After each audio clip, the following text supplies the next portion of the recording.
Ito na lang lagi yung ginagawa natin. Ang hirap pagtambay, ang hirap pag walang trabaho. Kasi yung daily routine yun na lagi. Ito nga at papasok na ako sa aming kwarto ni Sachi. Iniwan ko kasi siya dito dahil may kinuha lang ako sa baba. And then here you go, here's our room. As usual, magulo. Kasing gulo ng utak ko, be.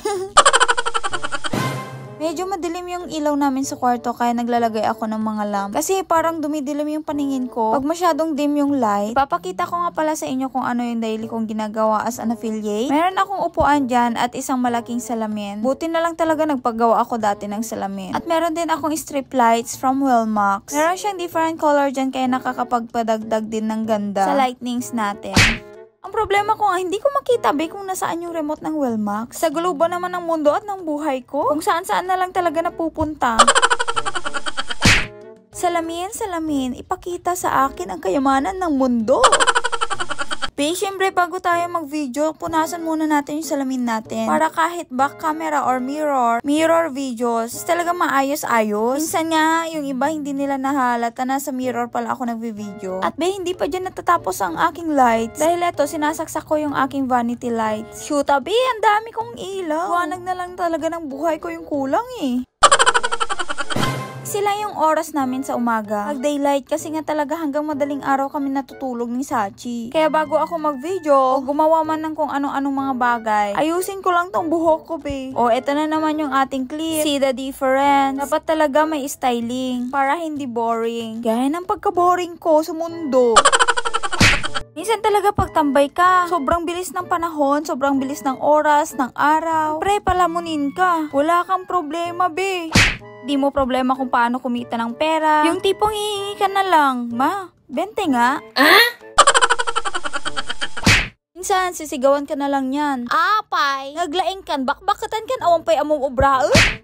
Kita mo, nagpony lang talaga ako, pinagpawisan na. Pero talaga malapit-lapit na ang summer at umiinit na. At nakita ko nga, hindi naka-open yung aircon. Kaya hanapin ko na naman ang remote kung nasaan. Oy, syempre hindi ako magbabayad nito, no. Tambay na nga ako, saan pa ako kukuha ng pera?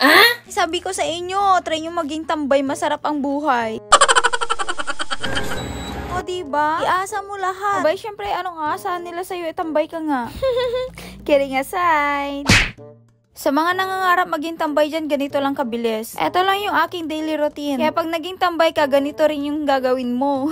Pa-video-video lang, pa-cellphone lang. Tipong relax na relax ka ganun at aantay na lang ng biyaya. Ay aba, bakit hindi? Alangan naman aasahan ka nila.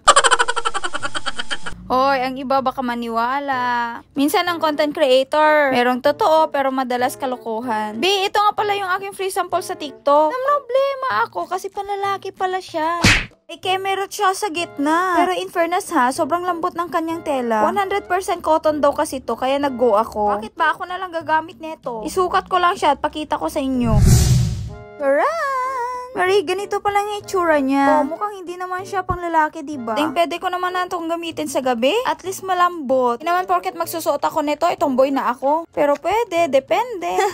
XL nga pala yung kinuha ko and ganito yung kanyang fitting. Pero stretchy to, be. Eto nga, si Sachi nang gugulo. Shoot, be, gusto niyang kunin yung towel na nasa upuan ko. Kitang-kita mo naman yung upuan ko, lumang-luma na. Ha? Lumang-luma. Ilang taon na din kasi yan, kaya naging ganyan na, nakain na ng puwet ko.